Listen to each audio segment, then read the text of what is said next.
The renowned country music great Merle Haggard died on April 6, 2016, 9 years ago.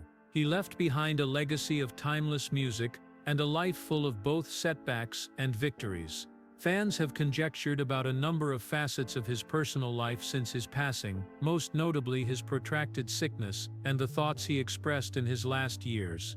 Teresa Ann Lane, Haggard's wife, has now provided insight into the man behind the music by confirming several long-standing rumors and conjectures. Haggard, who is well known for his outlaw reputation and for speaking up for Americans in the working class, was candid about his difficult background, which included his time spent behind bars and his battles with addiction. Haggard's recognition of his mortality is a moving affirmation from Teresa. He had been suffering from pneumonia for years, as was well known. He also reportedly informed his family in the months before his death that he knew he wouldn't live past his birthday. In a chilling turn of events, Haggard died exactly as he had predicted, on his 79th birthday. His profound feeling of remorse and introspection in his final years was one of the main rumors that surrounded his life. What did the rumors actually mean? What effects did this discovery have on her life and her late husband's legacy? Let's get into the specifics and investigate Merle Haggard's secret tale, life before stardom. The struggles of Merle Haggard's parents, Flossie Ma and James Francis Haggard, who were among the Dust Bowl migrants who came to California in search of better prospects during the Great Depression, had an impact on his early years. The Haggard family was originally from Chakotah, Oklahoma, but a tragic incident, the 1934 barn fire, led them to relocate to California. This defeat, the family left their Oklahoma origins and moved west, joining thousands of other Oklahomans in pursuit of employment and stability. As a result of this and the general economic downturn of the era, the Haggards first made their home in Bakersfield, which would go on to play a significant role in the formation of the Bakersfield sound in country music, which Merle Haggard would later come to represent. A position with the Santa Fe Railroad was obtained by James Francis Haggard. It gave the family some financial stability. Their living circumstances were modest, nevertheless. While they looked for a more permanent residence, they lived in a little flat. When a local woman who owned a boxcar in the adjacent town of Oildale contacted James with an odd proposal, the family's circumstances took an intriguing turn. Would he be able to turn the boxcar into a habitable house? James converted the boxcar into a simple yet useful home using ingenuity that sprang from need. The Haggards moved into this boxcar-turned-house. Additionally, Merle Ronald Haggard was born there on April 6, 1937. Oildale's boxcar house served as more than simply a place to stay. It represented the Haggard family's tenacity and resolve. They were able to establish a life in California because, to James's inventiveness, the property was progressively enlarged over time. On a nearby parcel, a kitchen, a breakfast nook, a bathroom and a second bedroom were erected to enhance the family's living space. The Haggards' gradual but steady progress towards a better living was reflected in this piecemeal addition to their house. For the young child, Merle Haggard's father's death in 1946 was a terrible blow that would influence the rest of his life. Haggard was profoundly affected by the tragic death of James Francis Haggard from a brain hemorrhage when he was just 9 years old. James had played a vital part in Merle's life by offering stability and serving as an example in an unpredictable economic environment, as well as the difficulties of the Dust Bowl. His passing left the family feeling empty and put them in a challenging situation. After James Haggard passed away, the family's financial status became increasingly unstable. Flossie Ma Haggard got to work as a bookkeeper to help support the family. The position required a lot of time and effort. Additionally, Flossie's daytime absence gave little Merle more freedom than a distressed boy need. The stress of living without constant supervision, together with the death of his father, sent Merle down a dark path in his early years. When Merle Haggard was barely 12 years old, his elder brother Lowell handed him a guitar, which was one of the turning points in his early life.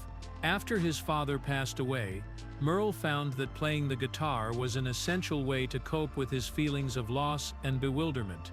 Merle learnt most things on his own, listening to albums at home while learning to play. Country music icons like Hank Williams, Bob Wills and Lefty Frizzle produced songs that spoke to him.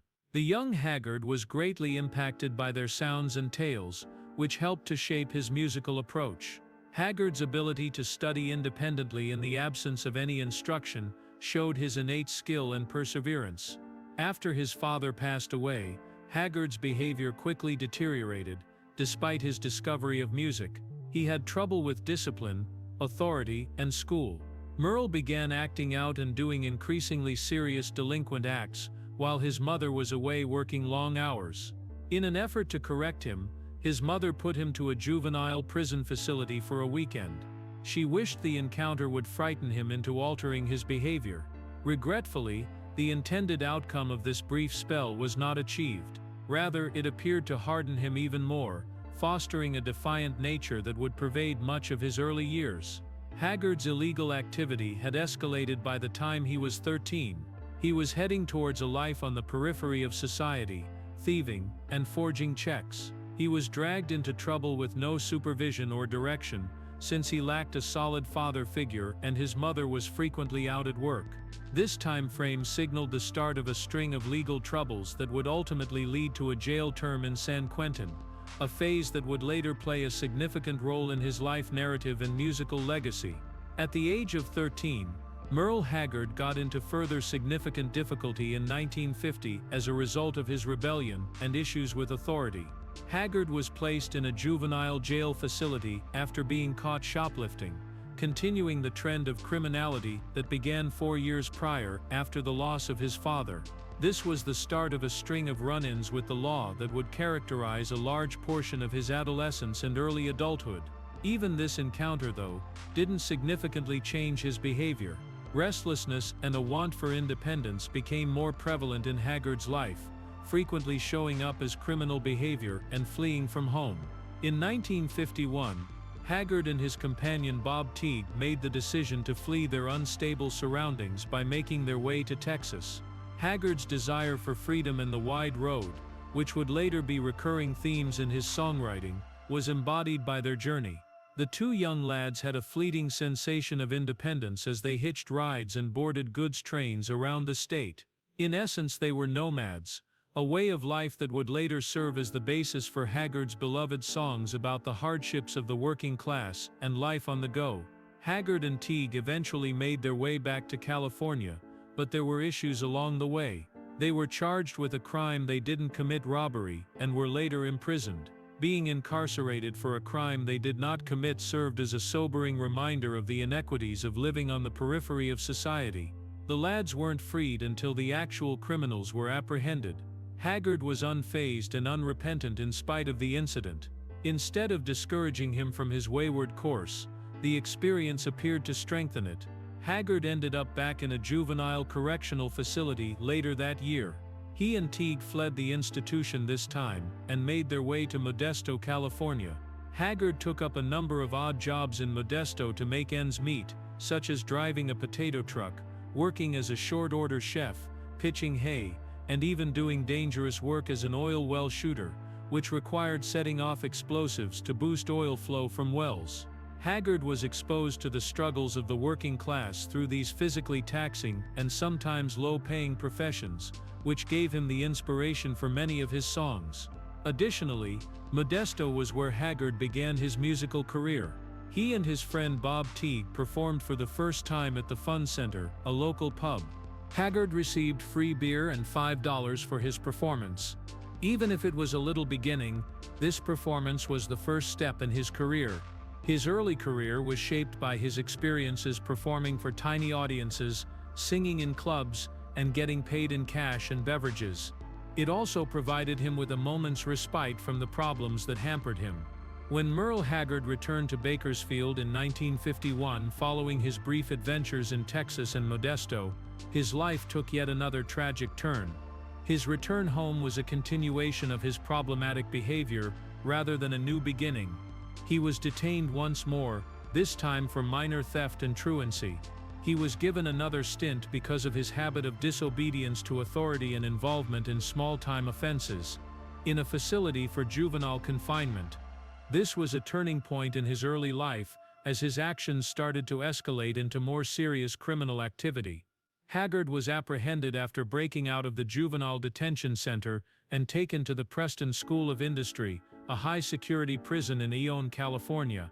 Haggard's 15-month time at the Preston School, which was infamous for its harsh atmosphere and was intended to rehabilitate juvenile criminals, was characterized by a rigorous schedule intended to crush the rebellious spirits of troublesome children. His stay there didn't stop him from pursuing a criminal career, though. After being released, he immediately found himself in jail again after punching a local youngster during an attempted burglary, and was detained again. Haggard's return to the criminal justice system demonstrated how far he had sunk into a life of crime, where morality had become hazy. There remained optimism for Haggard's future in spite of these frequent run-ins with the authorities. Even at his worst moments, music had always played a significant role in his life. When Haggard and his friend Bob Teague went to a Lefty Frizzle show, that gleam became something more concrete. One of Haggard's musical inspirations was the country singer Lefty Frizzle, who was well known for his poignant songs and distinctive voice. The young man's life would change as a result of attending this performance, and Haggard's love for Frizzle had inspired his style.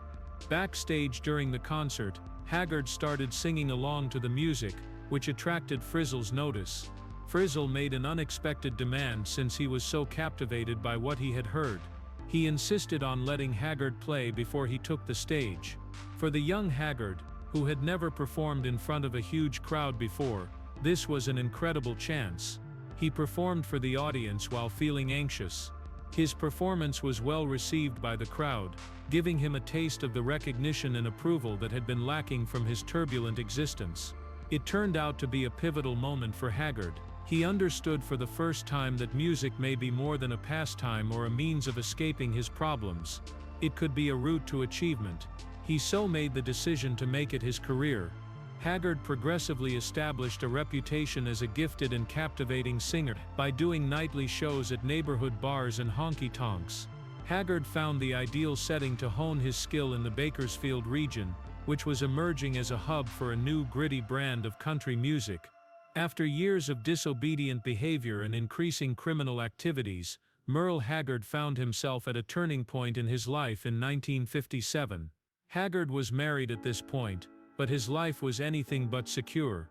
He turned to drastic tactics as a result of his financial troubles.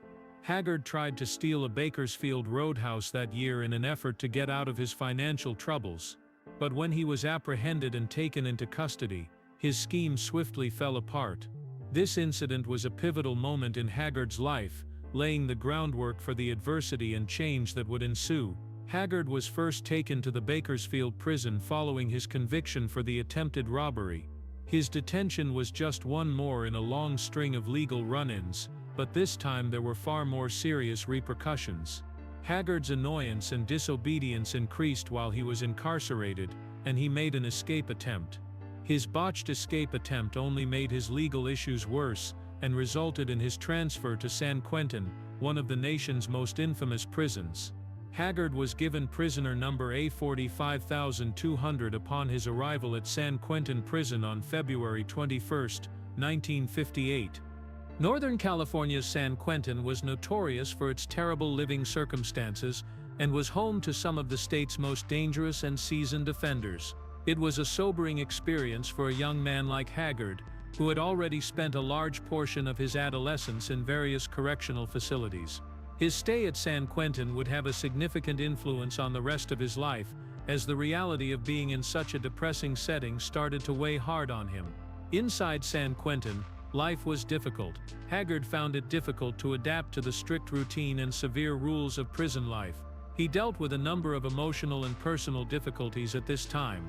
Finding out that his wife, whom he had left behind in Bakersfield, was expecting a kid with another man was one of the most painful blows. Haggard suffered greatly psychologically as a result of the revelation, feeling emotionally distressed and deceived. The stress of being imprisoned was exacerbated by the knowledge of his wife's adultery and the dissolution of his marriage, which caused him to mentally sink. Haggard was assigned to a variety of occupations while incarcerated. However, a string of dismissals resulted from his instability and stubbornness. He struggled to obey commands and maintain the self-control needed to hold down a stable employment, which only made him more unpopular with the prison administration. His failure to maintain these roles in the jail was a reflection of his persistent problems with structure and authority, which had dogged him since he was a young man. Despite his difficulties, Haggard also came into people who would be very important in determining his destiny. Rabbit, a fellow prisoner whose actual name was James Kendrick, was involved in one of the most important incidents that occurred during his stay at San Quentin.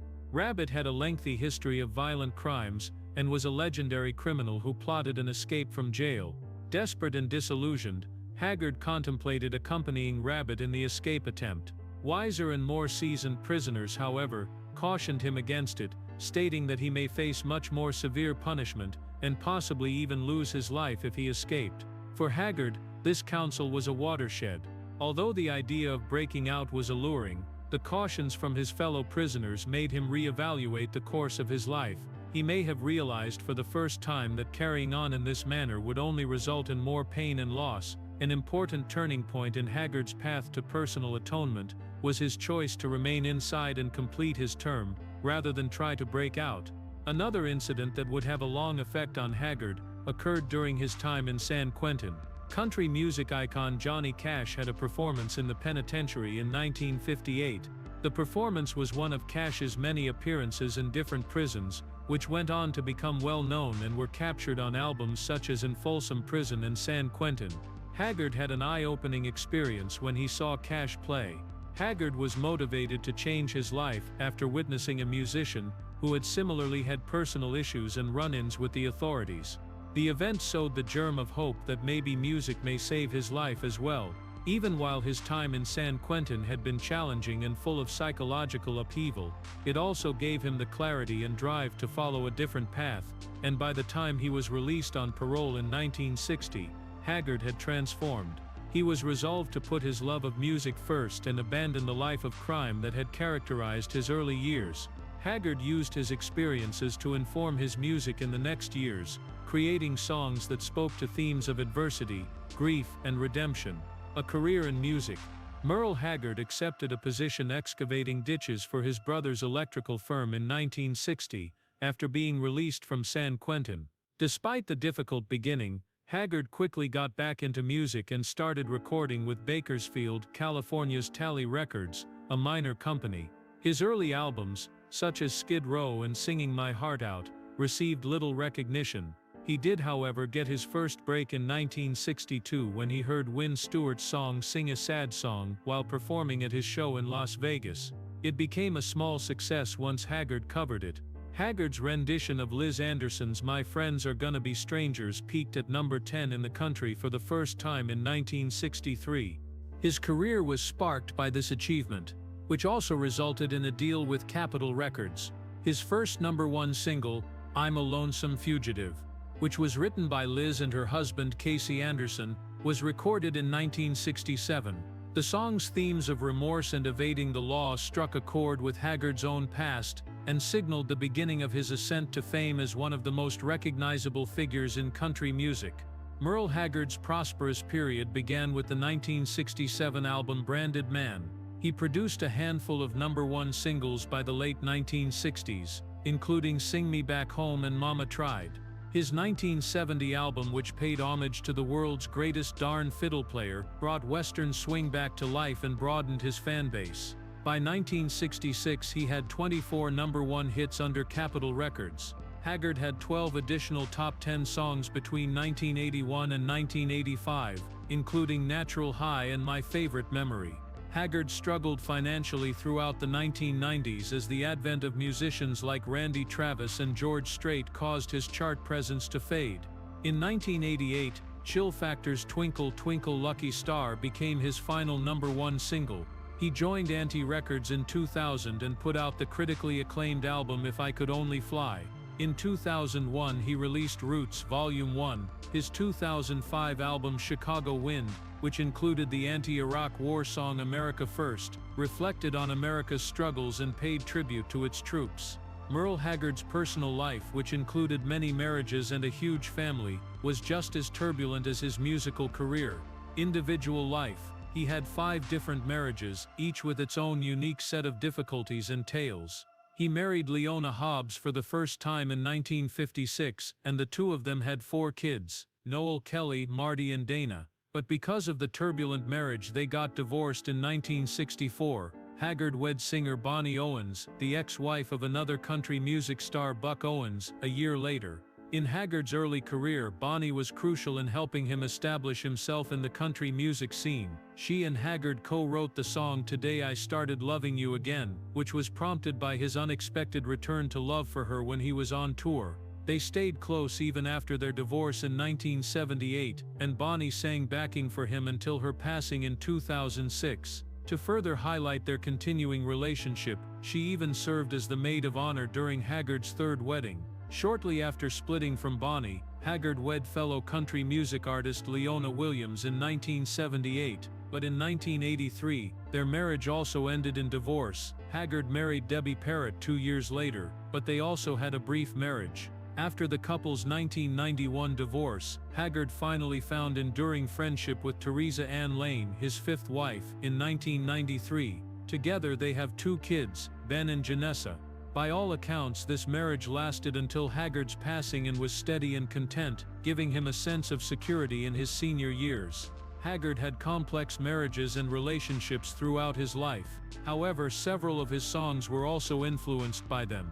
His personal life became an essential component of his musical identity, as his experiences with love, sorrow, and family profoundly impacted his music. Even after his passing, Merle Haggard's musical influence is still felt today. Legacy and death. Merle Haggard faced several health issues in his final years, but he overcame them with fortitude and an unflinching attitude. The same tenacity that characterized his illustrious country music career was evident in his perseverance. He had an angioplasty in 1995 to clear blocked arteries, indicating that he was battling conflicts in private while still making songs for his admirers. His diagnosis of non-small cell lung cancer in November 2008 sparked a more severe crisis. In an operation that saved his life, doctors excised a portion of his right lung. Merle returned to the stage 2 months later, performing at Buck Owens' Crystal Palace, but most would require a lengthy recuperation. This prompt comeback demonstrated his passion for music and dedication to his fans. Haggard continued to record, play and tour far into his 70s, despite persistent health issues. He wasn't only coasting on his former success. His elderly voice retained the honesty that had always characterized it, and he was actively producing and interacting with fans. Fans were alarmed when Haggard was sent to the hospital in December 2015 due to illness. Even though he appeared to be getting better, his health started to deteriorate once more in early 2016, which resulted in the cancellation of his tour. After being diagnosed with double pneumonia, a serious illness, particularly for someone his age, Haggard found it difficult to go back on stage. He died in his Palo Cedro, California, home on April 6, 2016, his 79th birthday. A remarkable career came to an end with the defeat, as well as the death of a cultural figure. Teresa Ann Lane, his wife, talked candidly about her sadness following his passing. For more than 23 years, they shared a closeness that went beyond romance. It was a relationship based on trust, love, and common experiences. She characterized Merle as the focal point of her existence, her anchor, and her entire universe. Teresa's heartfelt observations provided a very intimate look into the man who created the music. In every aspect, losing Merle meant losing her partner, confidant, and closest friend. Her remarks captured the mental and physical quiet that resulted from his absence. Lane had been more than just a helpful husband. She was crucial to Haggard's career in his final years, encouraging his artistic endeavors, managing his tours, and being there for him during several hospital stays. She was his constant source of support through pneumonia, cancer, and several health concerns. Her presence made him feel better, even as his body got weaker. She frequently expressed in interviews her delight in his unwavering commitment to music and to the people he held in such high regard. Teresa was deeply affected by Haggard's death. She talked about how her whole world seemed to have disappeared. Her sorrow served as a reminder to everyone that underneath the reputation of a country music icon was a very intimate tale of relationship, love, and loss. Their life together was full of happiness, but it also included the difficulties of putting up with a guy who loved attention but longed for seclusion and tranquility. Teresa and their kids had to get used to a new world in the months and years following his passing. Their family's emotional hub had been Merle. He was seen by his admirers as the renegade poet who gave voice to the hardships of the working class. He was a kind, wise, and humorous man who was also a father, husband, and friend to his family. The most emotional strain was placed on Teresa in particular. Without Merle, one had to deal with the echoes of a once common existence that had now become quiet. Nevertheless, she discovered meaning in paying tribute to him, interacting with admirers, exchanging tales, and conserving his legacy. The songs and experiences she had created with Merle reflected her unwavering love for him. Haggard had several medical setbacks, yet his impact remained unwavering. Although an era came to an end with his passing, his music lives on. He changed the course of country music by combining the electrifying Bakersfield sound with honest, unvarnished lyrics. His songs address topics that are ageless and still relevant: adversity, perseverance, and redemption. Classics like Mama Tried, Sing Me Back Home, and Muskogee's Okie are more than just hits. Cultural landmarks are what they are. Haggard's music offered a combination of sensitivity and sincerity that broke through superficiality, giving voice to people who felt excluded or misunderstood.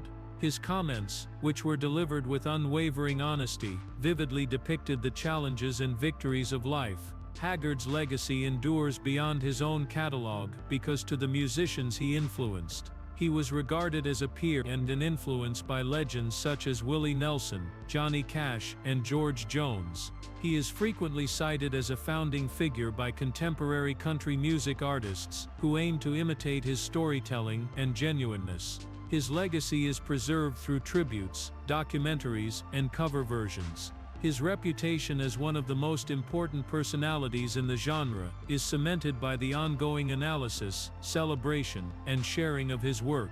Numerous honors were bestowed to Haggard over his career in recognition of his outstanding contributions to music. Several of the most prominent organizations, such as the National Academy of Recording Arts and Sciences, the Academy of Country Music, and the Country Music Association, honored him. He was officially recognized for his songwriting abilities in 1977 when he was admitted into the Nashville Songwriters Hall of Fame. His 1994 induction into the Country Music Hall of Fame and Museum was the next significant event that highlighted his ongoing significance to the genre. In recognition of his extensive impact, he was inducted into the Oklahoma Music Hall of Fame 3 years later. Two of Haggard's greatest accolades came in 2006. A Grammy Lifetime Achievement Award was given to him, acknowledging the depth and range of his effect over several decades. Across recognition of his influence across a variety of genres, BMI designated him a BMI icon at its 54th Annual Pop Awards the same year. A lengthy series of honors, including 48 BMI Country Awards, 9 BMI Pop Awards, and even a BMI R&B Award, were given by BMI in recognition of Haggard. His tunes were quite popular on the radio. The 16 BMI Millionaire Awards, which are presented to songs that have been played 1 million times or more. Haggard's music has impacted and will continue to influence generations, with over 25 million performances to date. The tale of Merle Haggard is one of love, adversity, success, and creativity. He was an honest, talented, and grounded man of the people. Few others were able to portray the American experience as well as his songs could. In addition to the music he created, his legacy lives on in the lives he impacted, the hearts he restored, and the spirit he instilled in country music. Please click the next video that appears on your screen and like and subscribe if you liked this one.